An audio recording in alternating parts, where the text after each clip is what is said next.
ನಮಸ್ಕಾರ. ನೀವು ನೋಡ್ತಾ ಇದ್ದೀರಾ ಶ್ರೀ ಮಾರಿಕಾಂಬಾ ಡಿಜಿಟಲ್ ಟಿವಿ. ನಾನು ಶ್ವೇತಾ ಶೇಟ್. ರಾಜ್ಯದಲ್ಲಿ ಈ ಬಾರಿ ವಾಡಿಕೆಯ ಉತ್ತಮ ಮಳೆಯ ಸೂಚನೆಯನ್ನು ಹವಾಮಾನ ಇಲಾಖೆ ನೀಡಿದೆ. ಆದರೆ ಮಳೆಗಾಲದಲ್ಲಿ ಗುಡ್ಡ ಕುಸಿತವನ್ನು ತಡೆಯಲು ಯಾವುದೇ ಕ್ರಮ ಜರುಗಲಿಲ್ಲ. ಉತ್ತರ ಕನ್ನಡ ಜಿಲ್ಲೆಯಲ್ಲಿ ಕಳೆದ 4 ವರ್ಷದಿಂದ ಸತತ ಗುಡ್ಡ ಕುಸಿಯುತ್ತಿದೆ.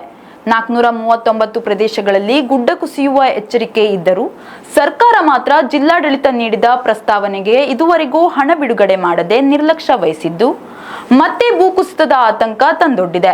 ಈ ಕುರಿತು ಒಂದು ವರದಿ ಇಲ್ಲಿದೆ. ಜಿಲ್ಲೆಯ 439 ಭೂಪ್ರದೇಶದಲ್ಲಿ ಗುಡ್ಡ ಕುಸಿಯುವ ಆತಂಕ. ಜಿಯೋಲಾಜಿಕಲ್ ಸರ್ವೆ ಆಫ್ ಇಂಡಿಯಾದಿಂದ ಎಚ್ಚರಿಕೆ ನೀಡಿದರೂ ಇಲ್ಲದ ಮುಂಜಾಗ್ರತೆ.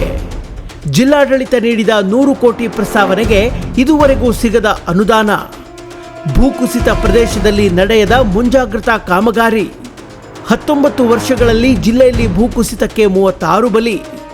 ಜಿಲ್ಲೆಯ 609 ಕಡೆ ಭೂಕುಸಿತದಿಂದ ಹಾನಿ.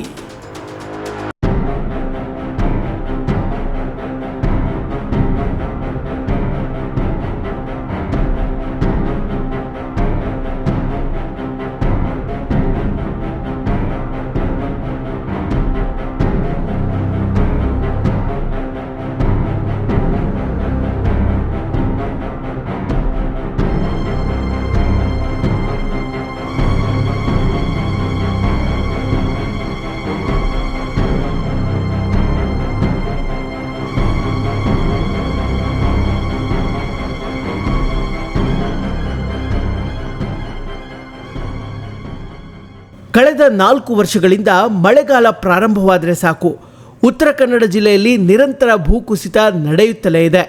ಕಳೆದ ವರ್ಷ ಅಂಕೋಲಾದ ಶಿರೂರಿನಲ್ಲಿ ಭೂಕುಸಿತವಾಗಿ 11 ಜನ ಮೃತಪಟ್ಟಿದ್ರು.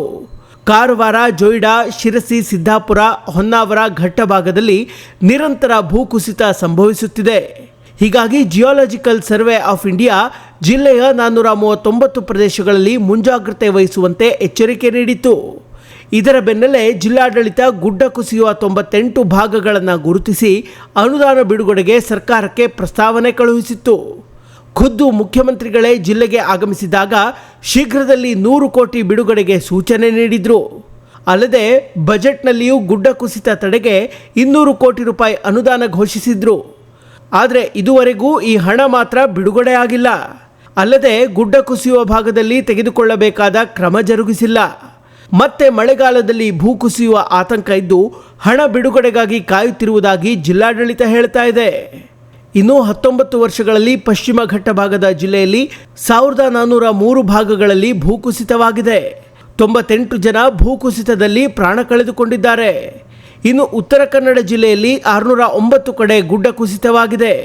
36 ಜನ ಭೂಕುಸಿತದಿಂದ ಇದುವರೆಗೂ ಪ್ರಾಣ ಕಳೆದುಕೊಂಡಿದ್ದಾರೆ.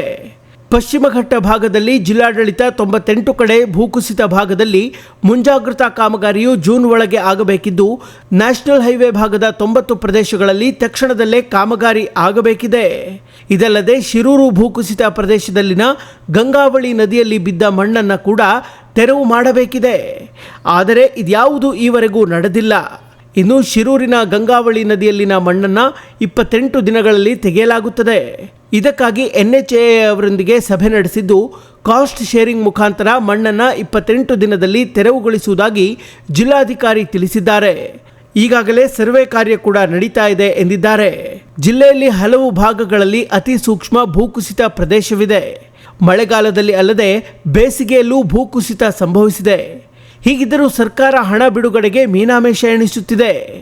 ಇನ್ನು ಕೇವಲ ಮಳೆಗಾಲ ಪ್ರಾರಂಭಕ್ಕೆ 1 ತಿಂಗಳು ಮಾತ್ರ ಬಾಕಿ ಇದೆ. ಹೆಚ್ಚು ಮಳೆ ಆದರೆ ಜಿಲ್ಲೆಯ ಹಲವು ಭಾಗಗಳಲ್ಲಿ ಭೂಕುಸಿತ ಸಂಭವಿಸುವ ಸಾಧ್ಯತೆಗಳಿವೆ. ನಿರ್ಲಕ್ಷ್ಯ ವಹಿಸಿದ್ದರ ಪರಿಣಾಮ ಶಿರೂರಿನಲ್ಲಿ 11 ಜನ ಅಮಾಯಕರ ಸಾವಿಗೆ ಕಾರಣವಾಗಿದೆ.